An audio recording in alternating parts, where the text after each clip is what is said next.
Assalamualaikum warahmatullahi wabarakatuh.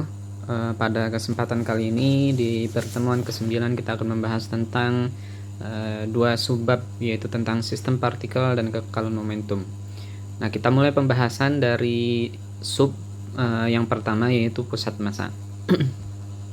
Nah, ketika suatu benda bergerak dengan kecepatan tertentu, maka kita bisa mengasumsikan kecepatan dari tiap bagian benda tersebut berada dalam kecepatan yang sama atau homogen. Di dalam hukum Newton 2 yang sebelumnya kita bahas, kita biasanya menggambarkan bahwa setiap benda ketika digambarkan oleh diagram-diagram gayanya, dia akan memiliki berat yang bisa dihitung dengan rumus massa dikali percepatan gravitasi. Nah, berat benda ini atau gaya berat benda ini diukur dari pusat massa benda tersebut. Tapi pada pembahasan tersebut kita belum sampai ke pembahasan tentang bagaimana menentukan titik pusat massa atau pusat berat dari benda tersebut. Nah, di pertemuan kali ini kita akan membahas bagaimana menghitung letak dari pusat massa tiap benda dengan contoh-contoh yang sederhana. Kita mulai dari pembahasan yang paling sederhana. Misalkan kita memiliki sebuah benda dengan bentuk yang seperti ini. Yang tadi pusat massa. Misalkan benda ini terdiri dari dua buah massa dan satu buah tongkat. Ini misalkan kita sebut saja M1, yang ini M2. Nah, kalau misalkan M1 ini sama dengan M2, maka secara mudahnya kita bisa mengatakan bahwa pusat massa benda tersebut di tengah tongkat.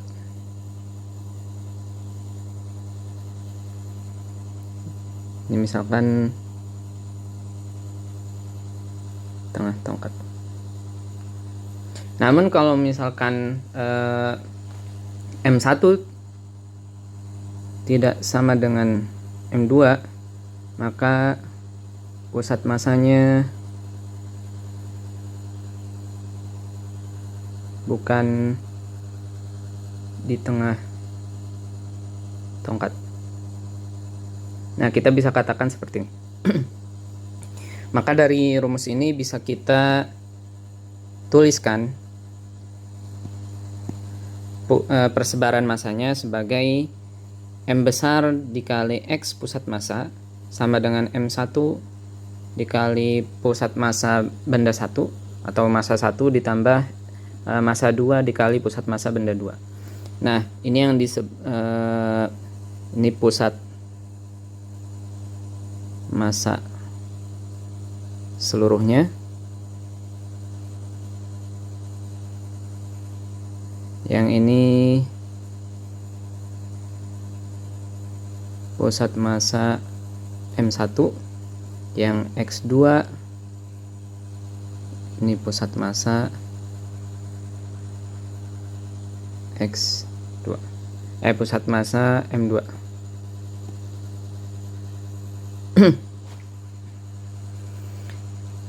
Kalau misalkan kita katakan bahwa X1 ini misalkan X1-nya, saya gambarkan lagi.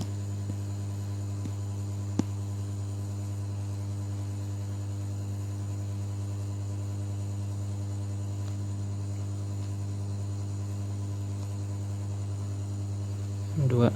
Nah, kita asumsikan bahwa persebaran massa di M1 itu tersebar secara homogen atau setiap bagian memiliki massa jenis yang sama. Misalkan kita X1, maka nanti pusat massa dari tiap bagiannya berada di tengah-tengah juga. Nah, kita asumsikan bahwa koordinat X sama dengan 0, ini berada di pusat massa M1 misalkan.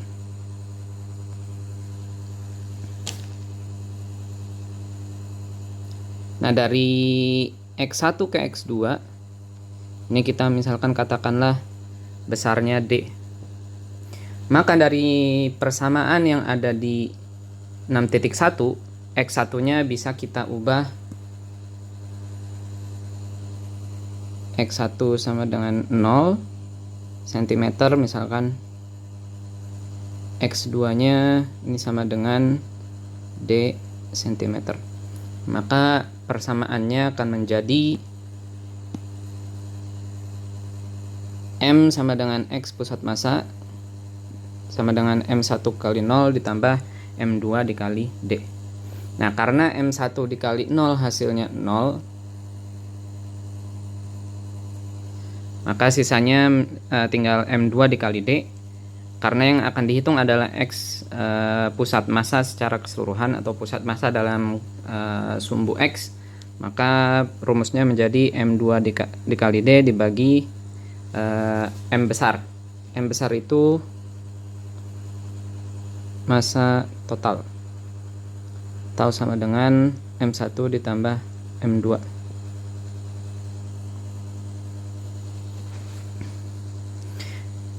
Nah, kalau misalkan masanya lebih dari 2, ini bisa kita tuliskan secara garis besar. Rumusnya menjadi seperti ini, yaitu sigma MI dikali XI. Ini I sama dengan jumlah sebaran massa. Ini kalau misalkan yang kita gunakan adalah sumbu X. Nah, analogi yang sama bisa kita aplikasikan pada sumbu Y dan juga sumbu Z. Ini yang sumbu Y-nya tinggal X-nya kita ganti dengan Y, dan sumbu Z-nya tinggal X diganti dengan Z. Sehingga kalau misalkan kita menghitung pusat massa dalam koordinat yang lengkap atau sumbu yang lengkap X, Y, Z, kita bisa persingkat penulisannya menjadi seperti ini. MR besar, ini R besarnya berarti pusat massa dalam koordinat X, Y, Z, atau dalam sumbu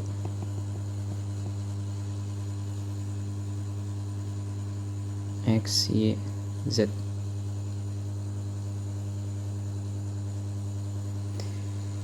Ini kalau misalkan sifatnya diskrit atau sebarannya bisa kita bagi-bagi menjadi bagian-bagian yang jelas batas-batasnya. Tapi kalau misalkan bagian-bagiannya tidak jelas batas-batasnya, kita anggap persebaran massanya secara kontinu, dan kita bisa gantikan sigma ini menjadi integral.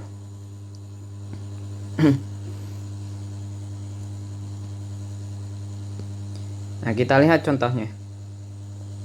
Di latihan 33, sebuah kapak batu terdiri dari batu simetris dengan massa 8 kg.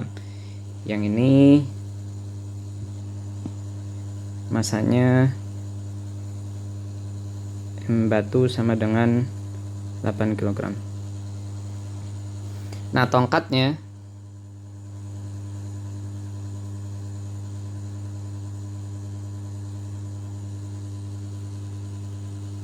di panjang tongkat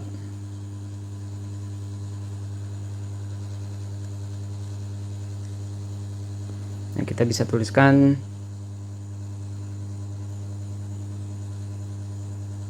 yang diketahuinya M batu ini 8 kg. Nah, kita asumsikan persebaran massa jenis dari batu tersebar secara merata.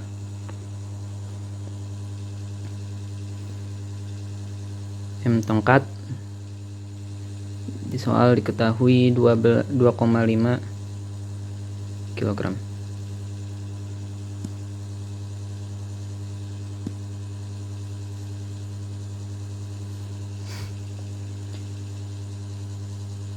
Panjang dari tongkat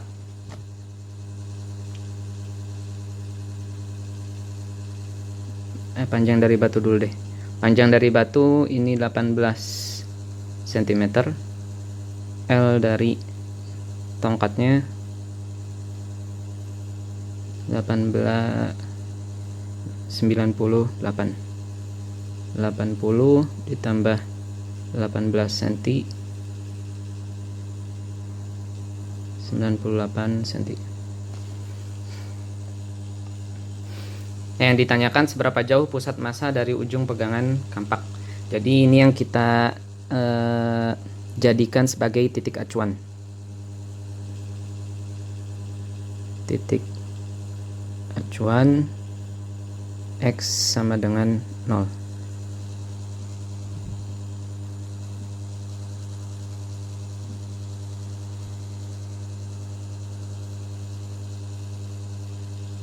Tanyakan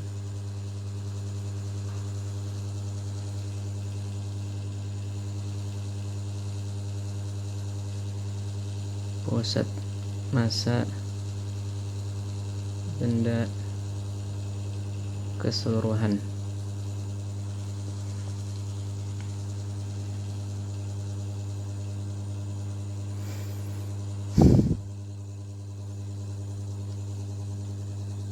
Nah, asumsinya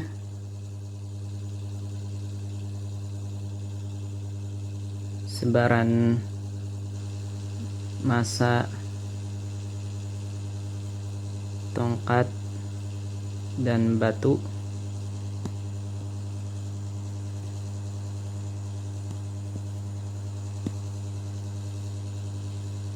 seragam.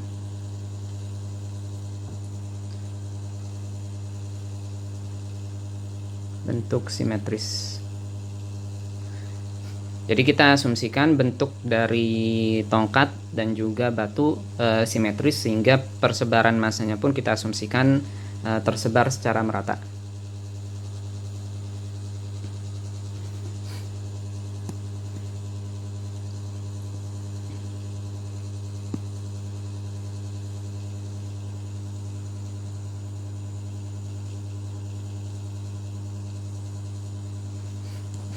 Nah, kita bisa hitung terlebih dahulu X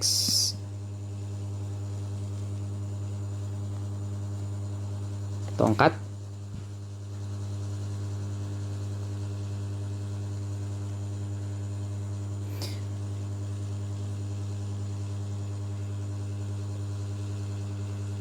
asumsi simetris dan sebaran massa merata.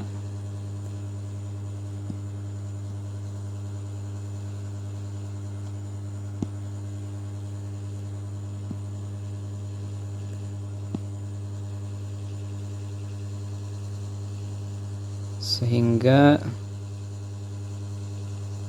pusat massa tiap elemen atau benda ada di tengah.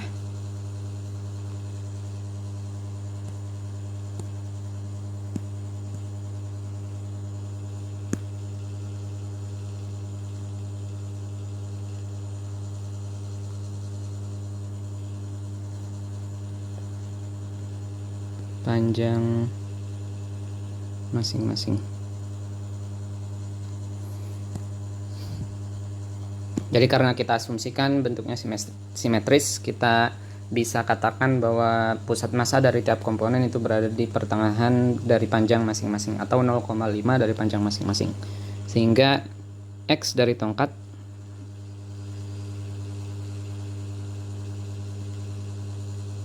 (0,5) dikali L tongkat 0,5 dikali 9,8 cm sama dengan 49 cm. Sedangkan X dari batu 0,5 dikali L batu. Nah, karena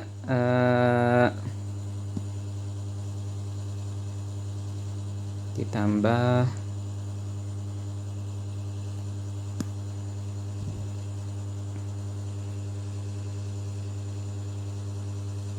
(80 cm). Nah, kenapa ditambah 80 cm? Karena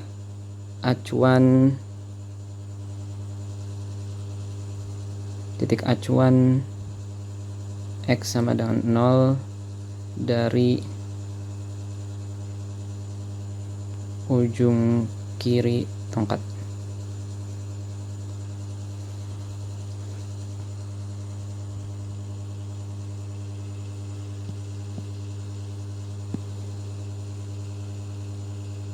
(0,5 dikali 18 cm tambah 80 cm).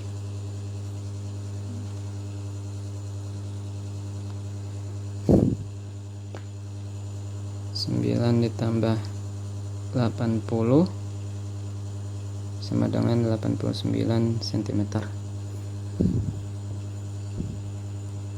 Nah, kita masuk ke persamaan 6.1 bahwa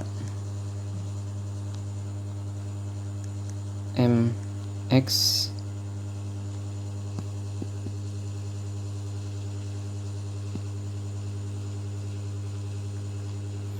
sama dengan M tongkat dikali X tongkat ditambah M batu dikali X batu.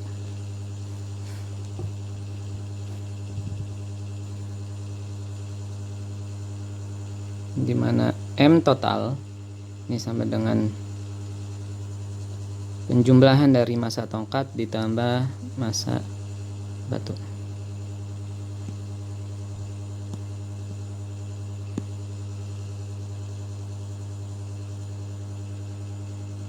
Sehingga X cm sama dengan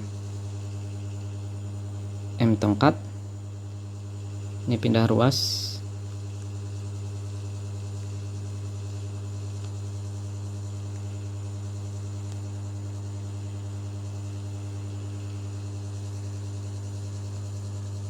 Tambah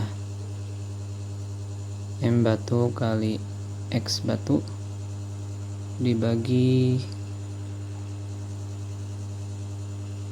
M tongkat tambah M batu.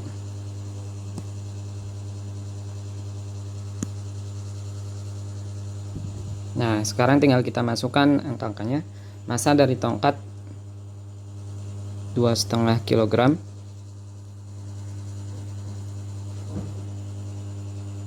dikali 49 cm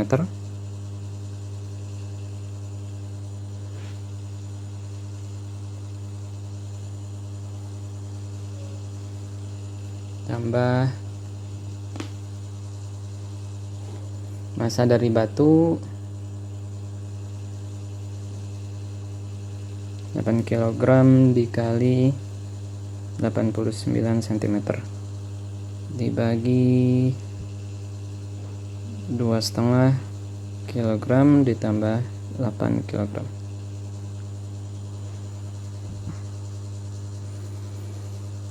Nah, ini nanti kalau dikalikan hasilnya sekitar 79,48 cm.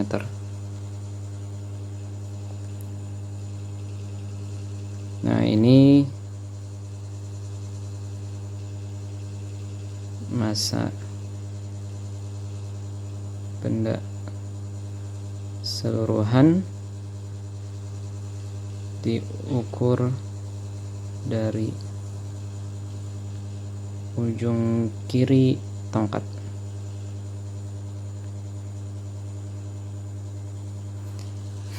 Nah, berarti dari ujung kiri 79,48 yang ini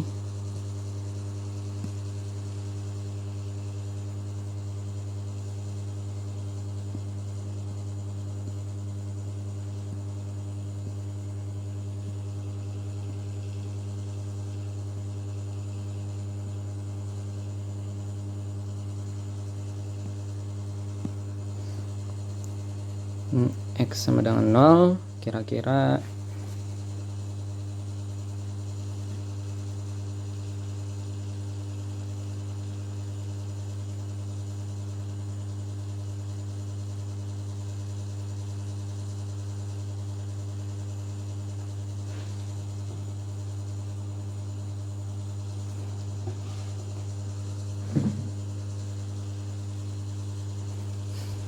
nah itu untuk yang nomor 1.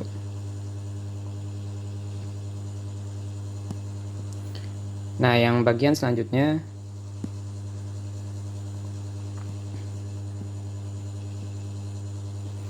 tentukan pusat massa dari papan yang permukaannya rata.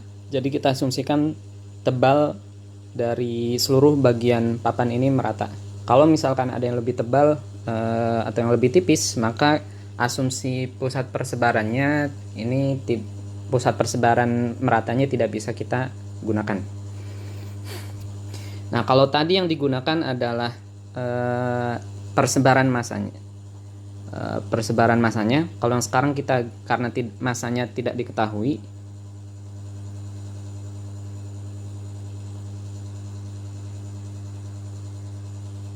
kita gunakan nanti persebaran luas permukaan. Jadi diketahui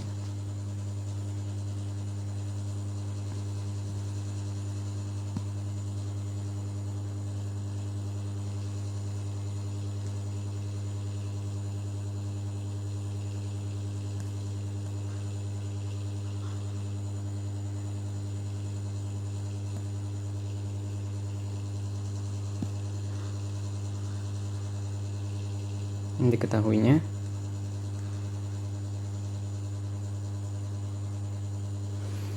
dari atas sampai bawah,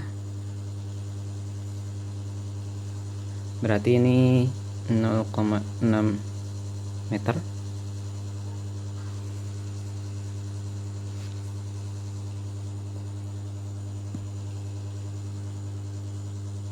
Dari sini sampai sini berarti ini 0,2 meter.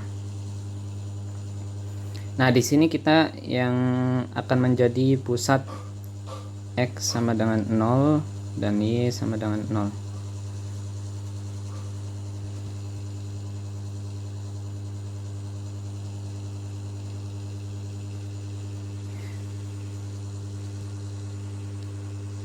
Jadi titik acuannya dari pojok kiri bawah.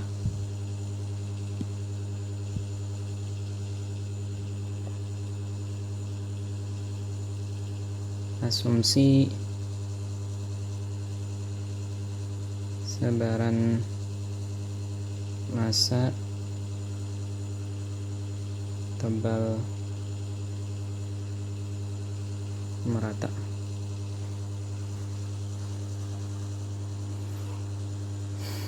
Yang ditanyakan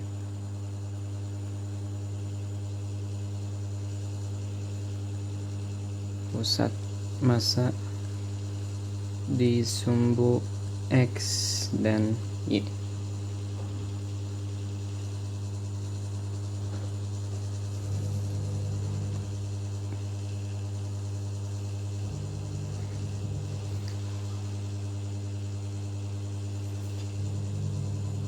Nah, bagi menjadi dua bagian, ini bisa kita bagi menjadi dua bagian. Ini bagian 1.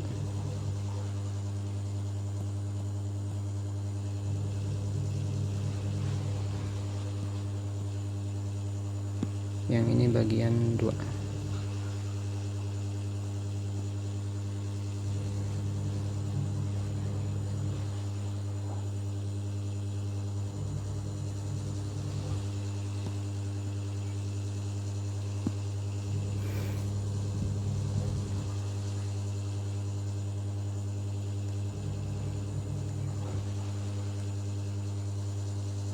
Persamaan 6.1 dengan M diganti A. Luas permukaan.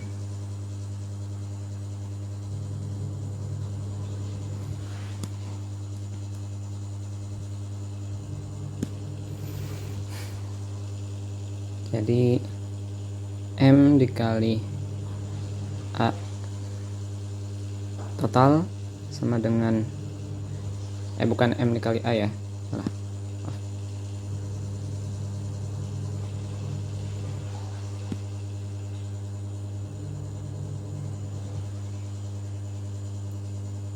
X dikali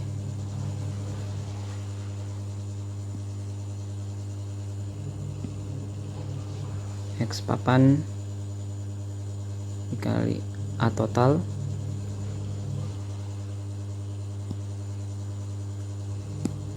sama dengan X1 dikali A1 ditambah X2 dikali A2, atau X papan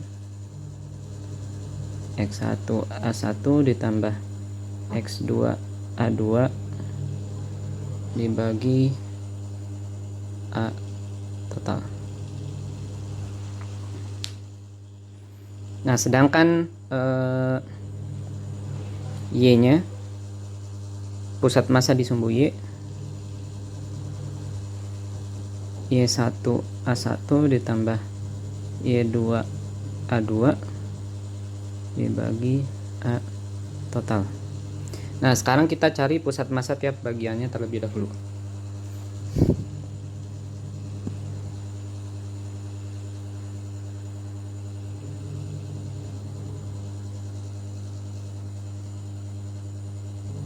Bagian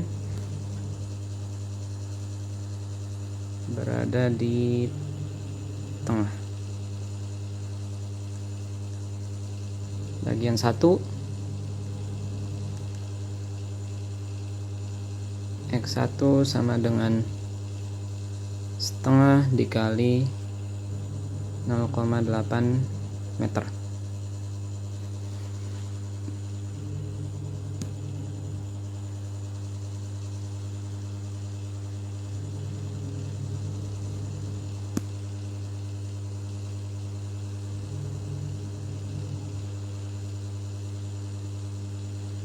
Dan Y sama dengan 0 di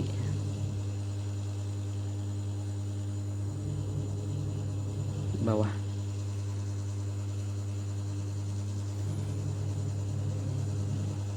Sama dengan 0,4 meter. Y1 nya setengah dikali 0,4 meter, 0,2. Yang bagian 2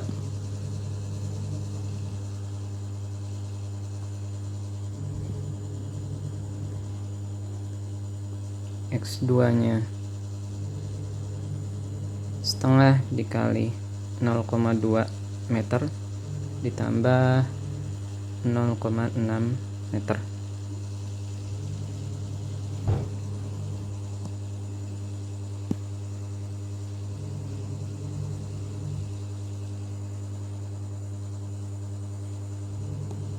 Dan Y2 nya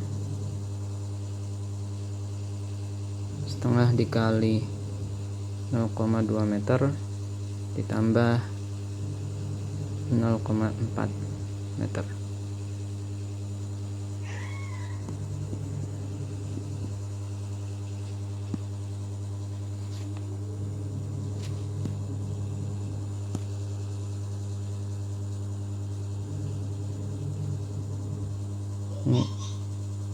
X2, Y2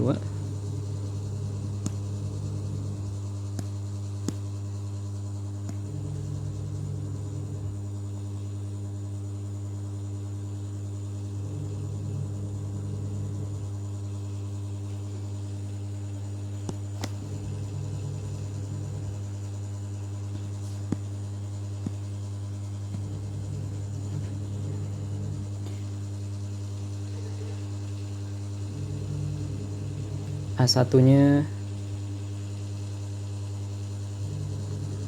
A1 sama dengan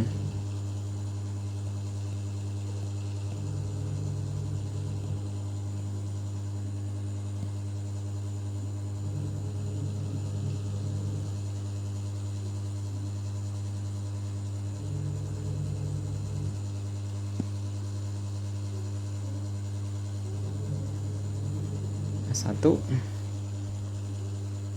panjang 1 dikali lebar 1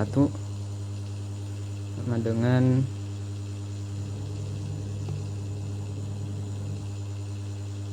0,8 meter dikali 0,4 meter sama dengan 0,32 meter persegi.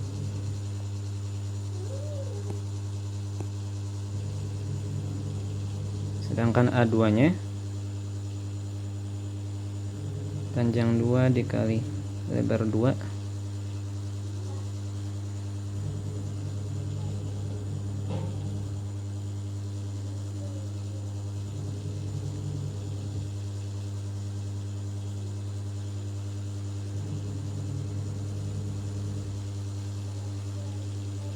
0,04 meter persegi. Nah, totalnya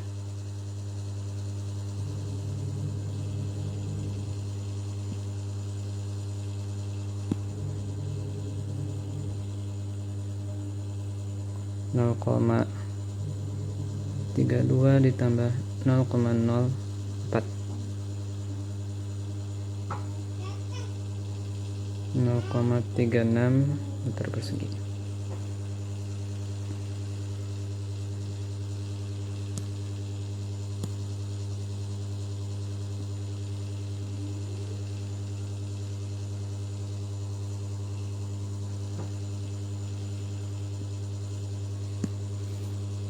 Sehingga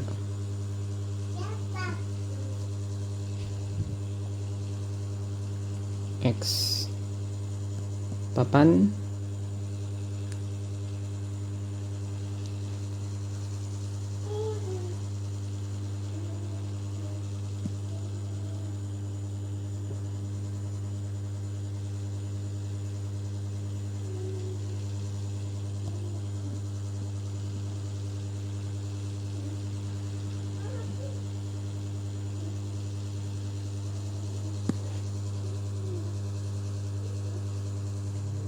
sama dengan X1 A1 ditambah X2 A2 dibagi A total sama dengan 0,4 meter dikali 0,32 meter persegi ditambah 0,7 meter dikali 0,04 meter persegi dibagi 0,36 meter persegi. Hasilnya sekitar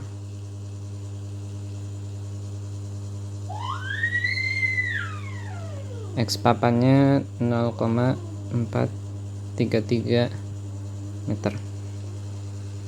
Sedangkan Y papan Y1 dikali A1 ditambah Y2 dikali A2 dibagi A total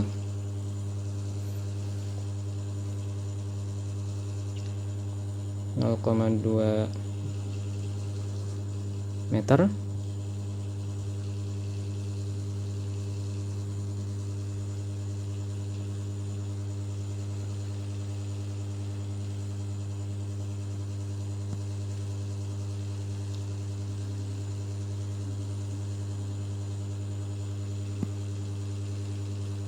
dikali 0,32 meter persegi ditambah 0,5 meter dikali 0,04 meter persegi dibagi 0,36 meter persegi. Nah, ini hasilnya 0,233 meter. Nah, kalau misalkan kita gambarkan,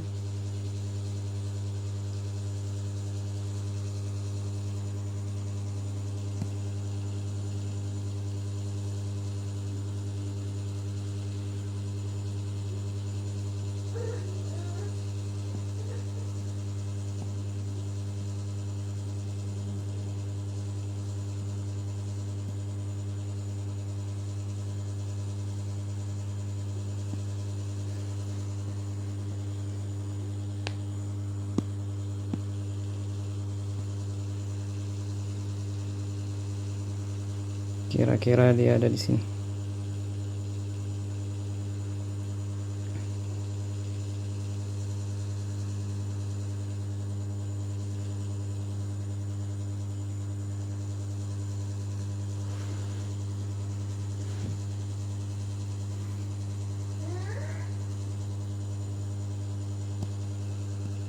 Nah, itu untuk pusat massa. Nah, selanjutnya kita masuk ke sistem partikel dan kekekalan momentum.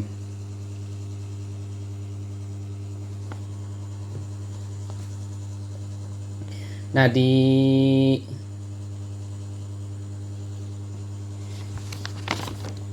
subbab yang kedua ini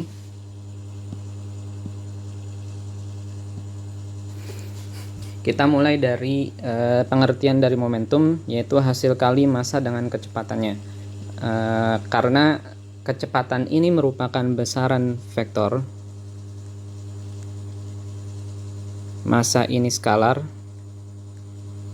maka momentum yang dilambangkan oleh P kecil ini menjadi besaran vektor. Karena kita pelajari di pertemuan awal fisika terapan bahwa skalar dikali vektor nanti hasilnya akan menjadi vektor.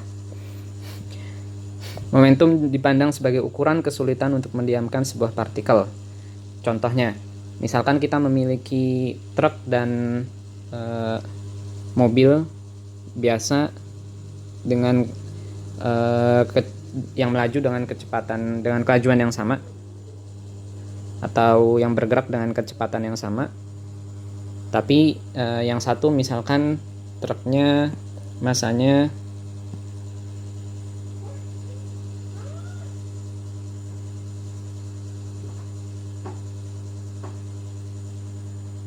misalkan V1 sama dengan 3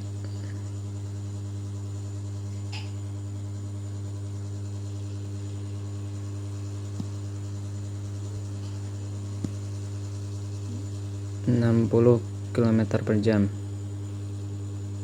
M1 misalkan 1000, misalkan 2000 kg.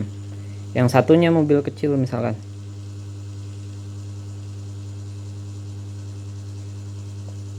V2 sama 60 km per jam, tapi M2 nya misalkan ini hanya 1000 kg.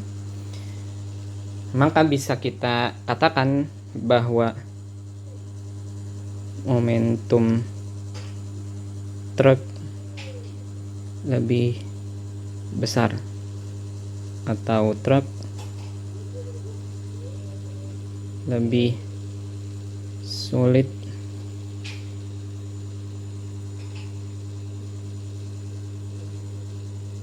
dihentikan ketika bergerak.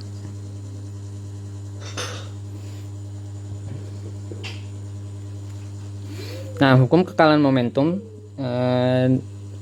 mengatakan bahwa jika G eksternal neto pada suatu sistem 0, maka kecepatan pusat massa sistem adalah konstan dan momentum total dari sistem adalah kekal.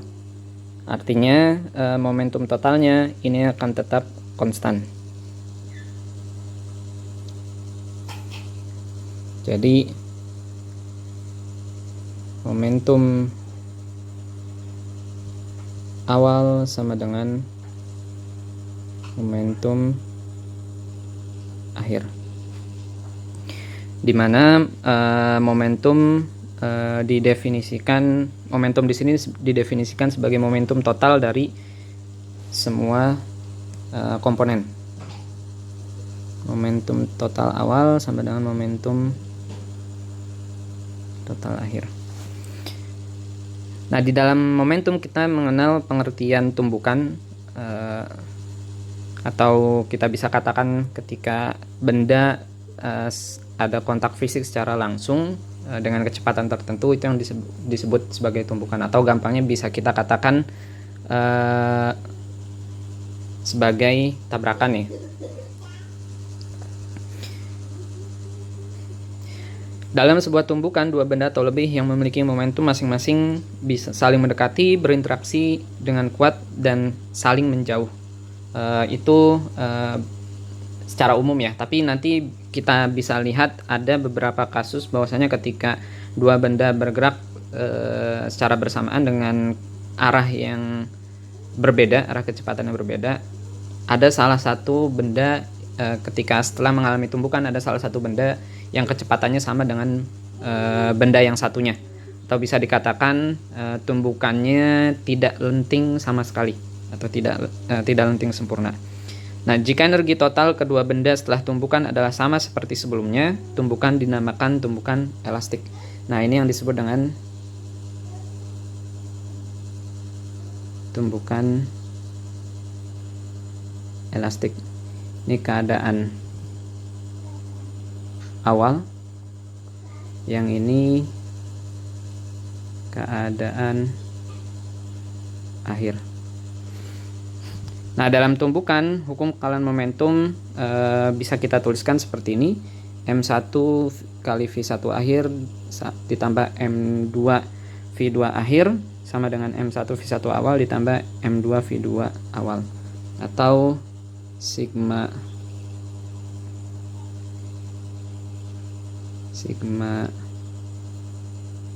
MI VI awal sama dengan sigma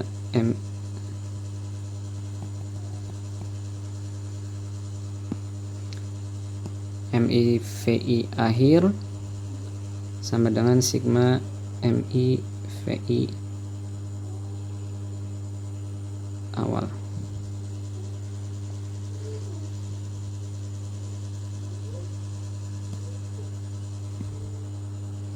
Nah, kalau di persamaan yang ini, arah kecepatan atau V plus dan minus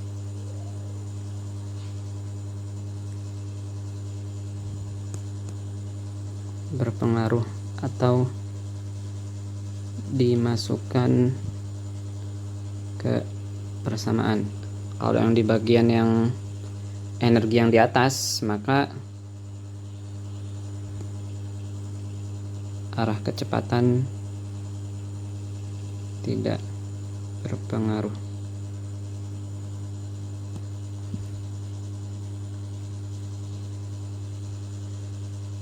Nah, ini persamaan untuk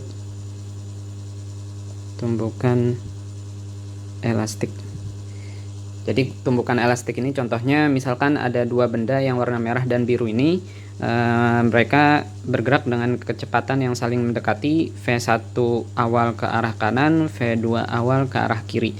Dan ketika setelah tumbukan, maka dua-duanya bergerak dengan kecepatan yang saling menjauh, dan bisa kita katakan ini tumbukan elastik, atau bisa jadi kalau misalkan elastiknya bisa elastik sebagian atau elastik sempurna. Nama lain dari elastik mungkin kita lebih sering mendengarnya lenting ya, lenting sempurna atau tidak sempurna.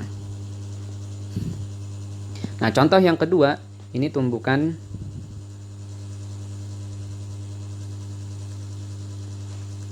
tidak elastik atau tidak lenting. Ini keadaan awal. Yang ini keadaan setelah tumpukan. Nah, ini persamaan yang digunakan.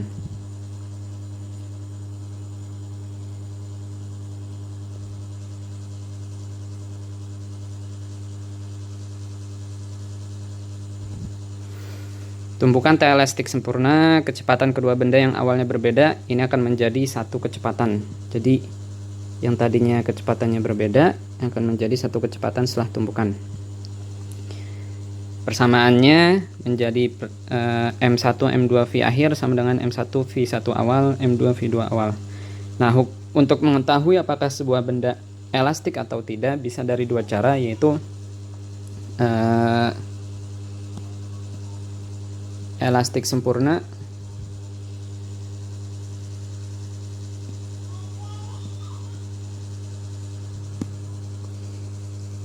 energi kinetik 1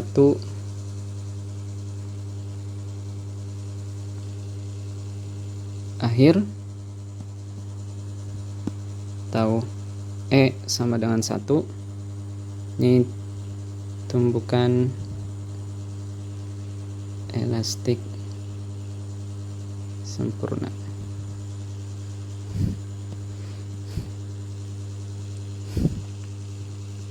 Nah, hukum kekalahan energi kinetik. Jadi cara yang pertama yaitu dengan energi kinetik awal, kalau misalkan sama dengan energi kinetik akhir, maka tumpukan dikatakan elastik sempurna. Cara yang kedua dilihat dari koefisien restitusi. Koefisien restitusi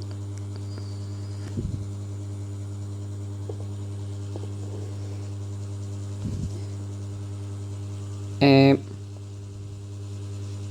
mendekati 0, tumpukan mendekati tidak lenting. E mendekati 1 berarti tumpukan mendekati lenting.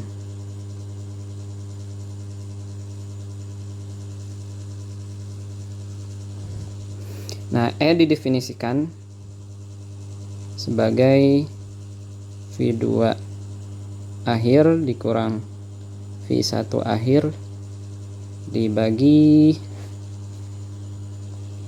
minus V2 awal dikurang V1 awal.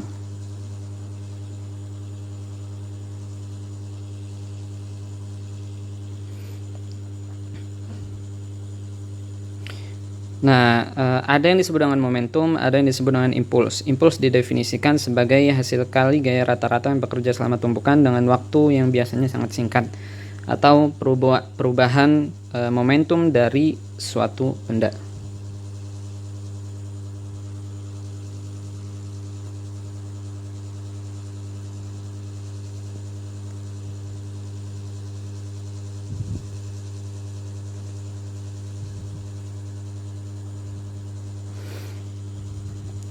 Definisikan sebagai perubahan momentum total sebuah benda. Nah, ini yang disebut dengan impuls. Atau bisa kita definisikan I sama dengan F dikali delta T, bisa juga sama dengan delta P atau M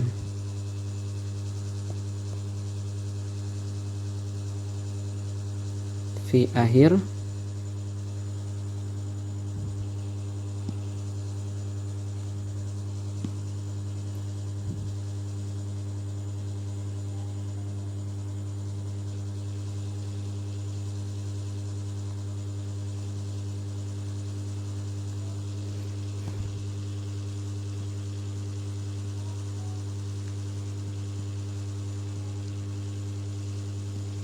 Nah, kita lihat contoh soalnya.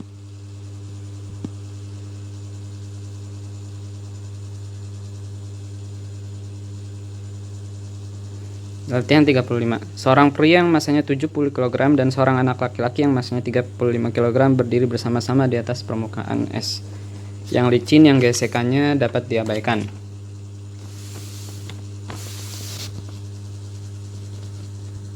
Jika mereka saling mendorong dan pria bergerak dengan kelajuan 0,3 meter per second terhadap es, berapa kecepatan akhir anak setelah saling dorong? Nah, ini bisa kita gambarkan. Ini misalkan yang prianya, yang ini misalkan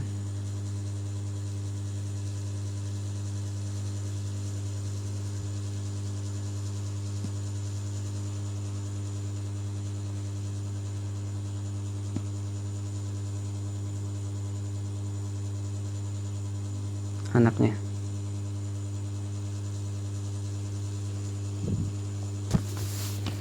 Awalnya berada dalam keadaan diam.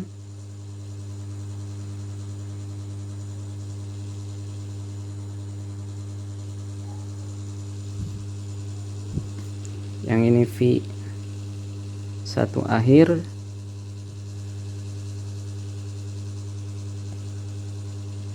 V2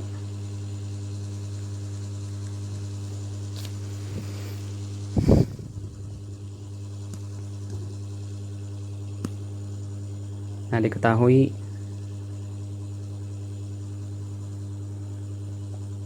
M1 sama dengan 70 kg, V1 awal sama dengan 0, M2 35 kg, V2 awal sama dengan 0. V1 akhir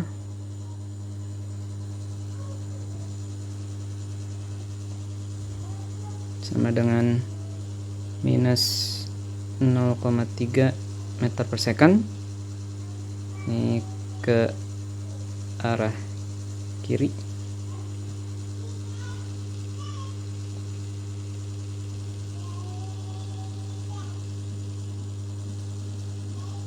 Ditanyakan V2 akhir.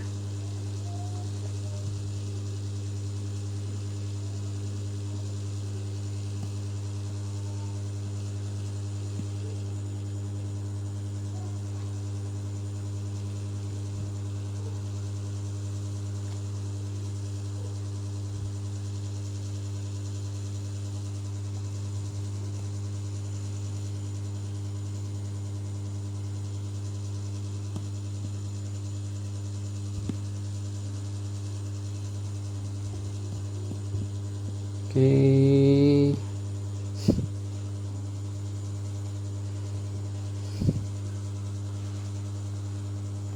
Samaan 6.9. M1 dikali V1 akhir ditambah M2 V2 akhir sama dengan M1 V1 awal ditambah M2 V2 awal.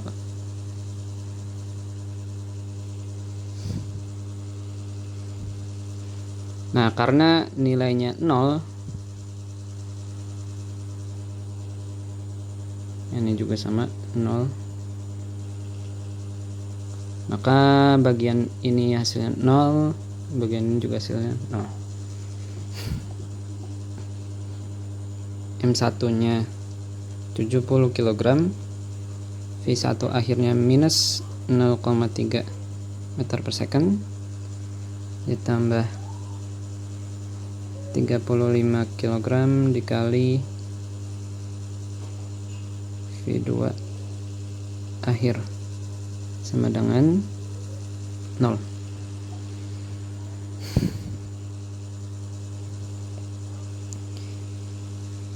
Yang sebelah sini pindah ruas.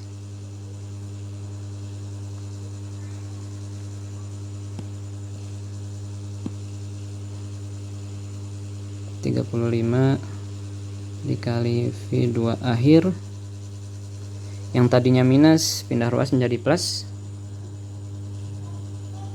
70 dikali 0,3.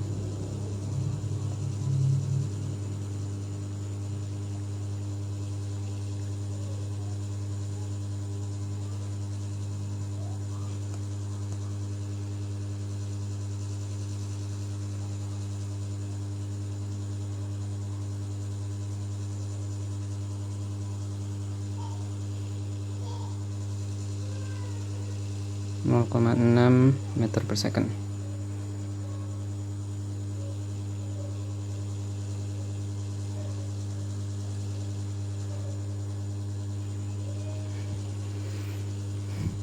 Nah, ini yang pertama, latihan 35. Nah, di latihan 36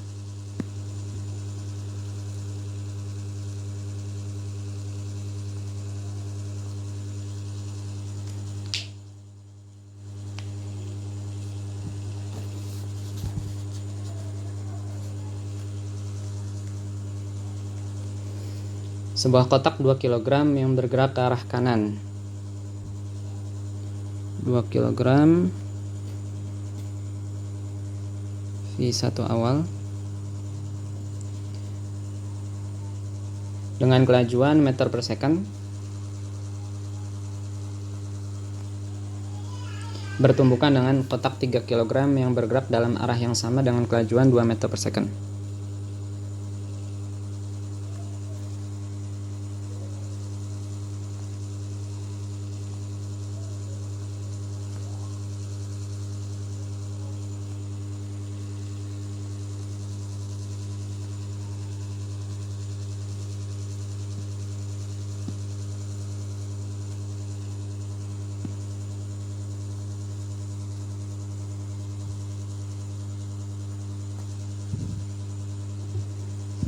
Setelah tumbukan,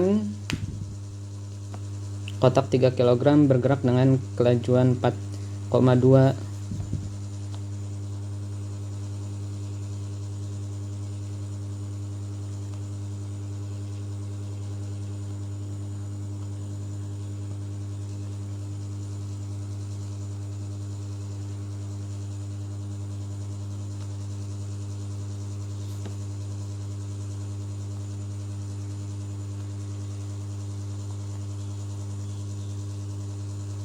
tumbukan.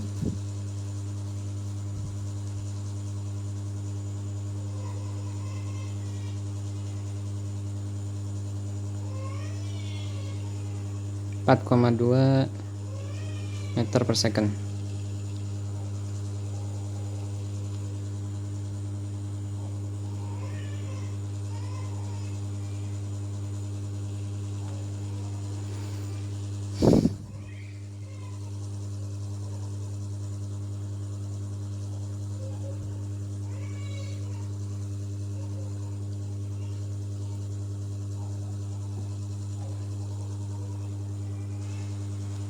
Yang diketahui M1 sama dengan 2 kg, M2 3 kg, V1 awal 5 meter per second, V2 awal 2 meter per second.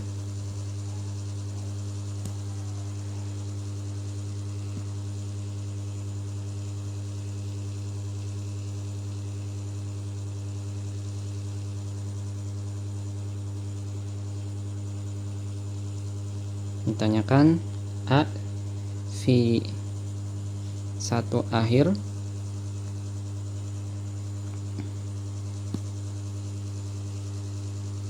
dan yang B nya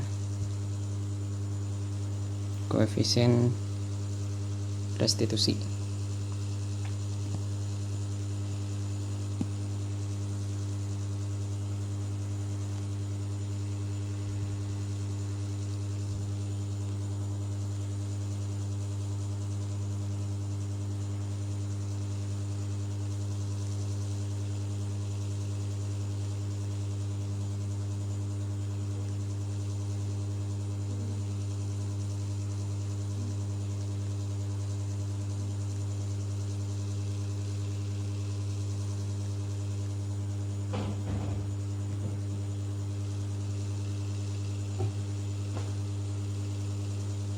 2 kilogram dikali V1 akhir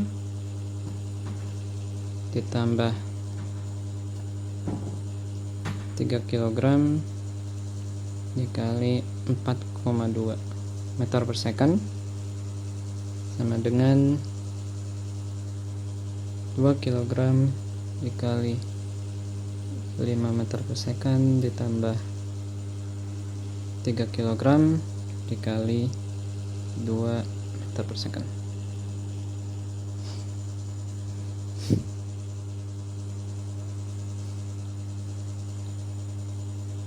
Dua dikali V1 akhir ditambah 12,6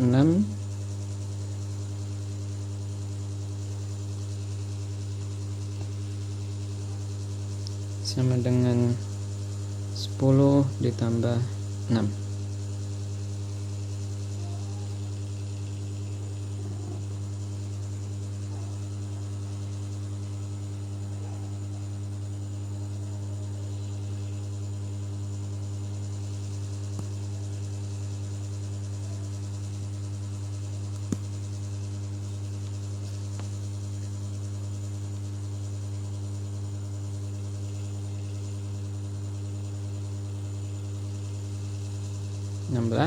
Atau 2 dikali V1 akhir 16 kurang 12,6. Pindah ruas.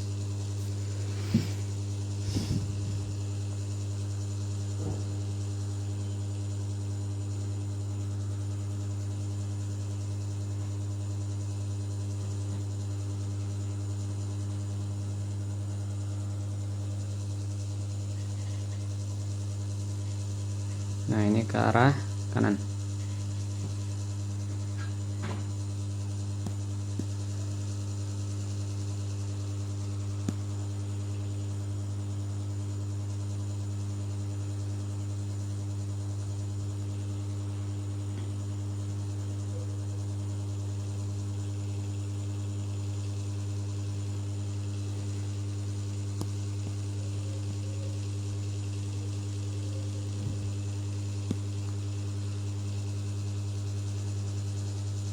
Sedangkan yang bagian B nya koefisien restitusi E sama dengan V2 akhir kurang V1 akhir dibagi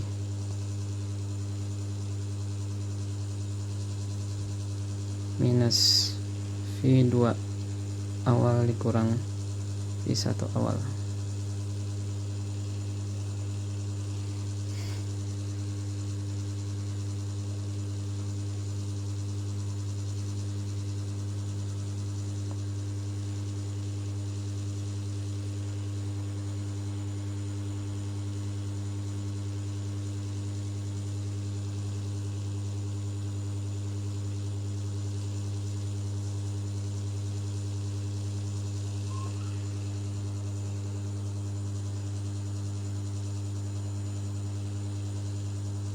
Bukan banting sempurna.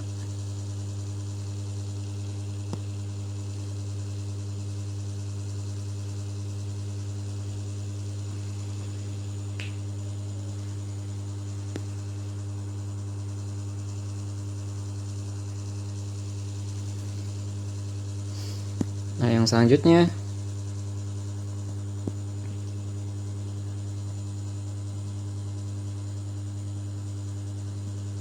sebuah mobil yang dilengkapi dengan boneka uji tabrakan sebesar 80 kg bergerak ke arah dinding dengan kecepatan 25 meter per second. Perkirakan gaya yang sabuk pengaman hasilkan pada boneka selama tumbukan jika mobil pada akhirnya berhenti ketika tabrakan dan perpindahan mobil sebesar 1 meter.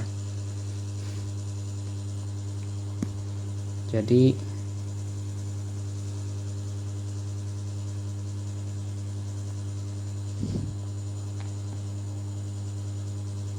ketahui massa orang 80 kg, V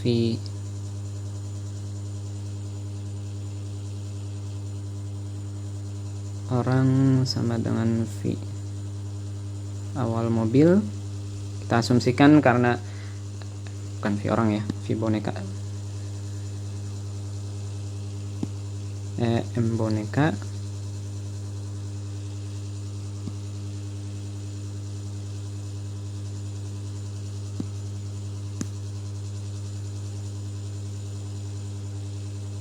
kecepatan boneka karena dia berada dalam mobil, kita asumsikan kecepatan gerak boneka sama dengan kecepatan mobil, yaitu 25 meter per second ke arah kanan. V akhir boneka sama dengan V akhir mobil sama dengan 0 meter per second.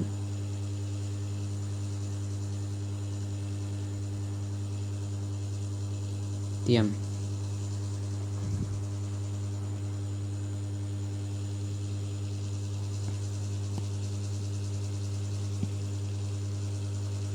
Jadi awalnya seperti ini.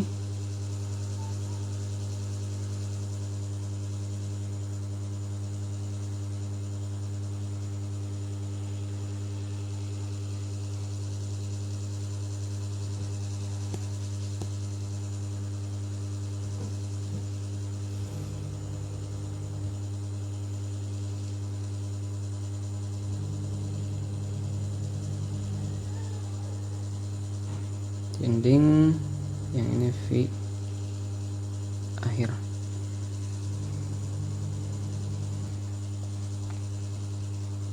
Yang ditanyakan gaya dari sabuk.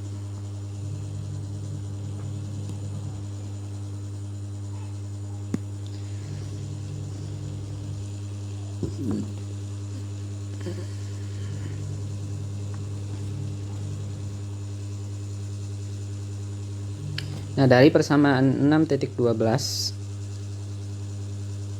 impuls sama dengan F dikali delta T sama juga dengan delta P atau perubahan momentum,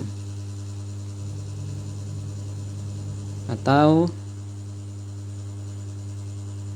F sabuk sama dengan delta P dibagi delta T. M V akhir dikurang V awal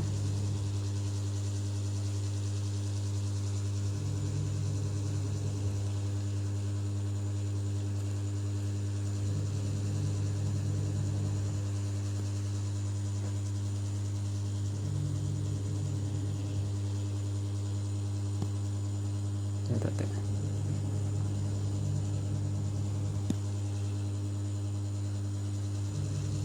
Nah, masanya 80 kg dikali 0 meter per second dibagi 25 dikurang 25 meter per second dibagi delta T.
Nah, delta T didapat dari GLB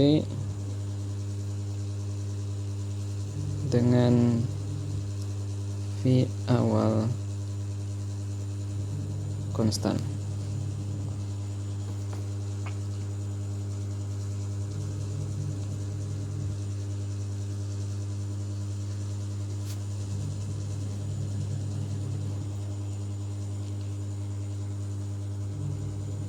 V rata-rata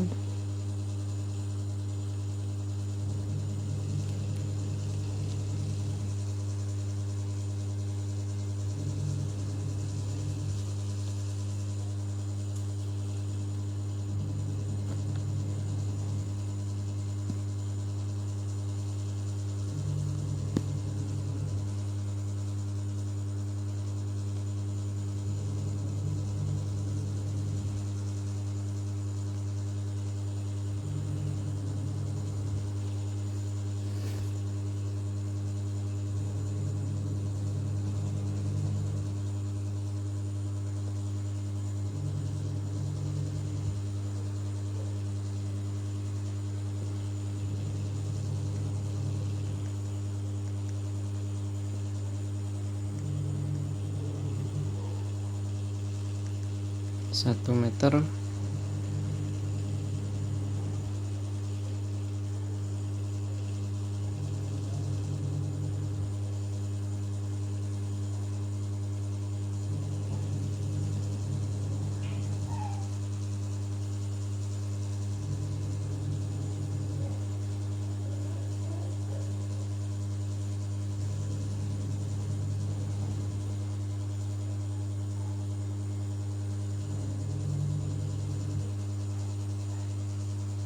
nol koma nol delapan second.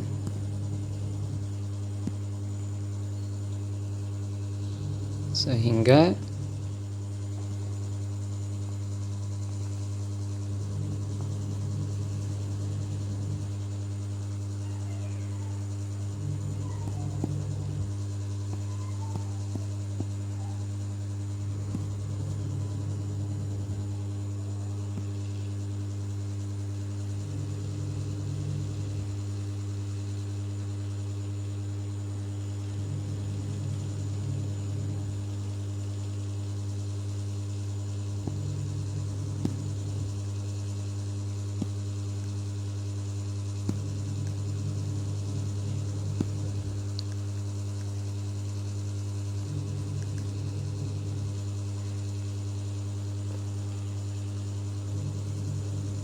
puluh kg dikali 0 meter per second dikurang 25 meter per second dibagi 0,08 second. 2000 kg meter per second minus 0,08 second.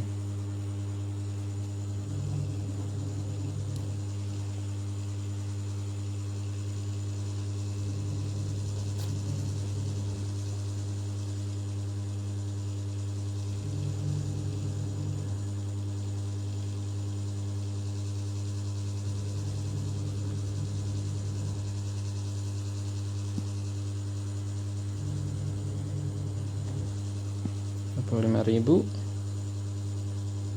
kilogram meter per second kuadrat, atau sama juga dengan minus 25.000 Newton.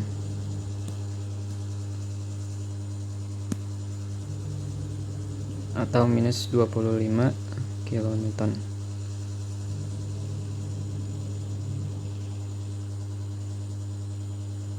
Sabuk ke arah kiri.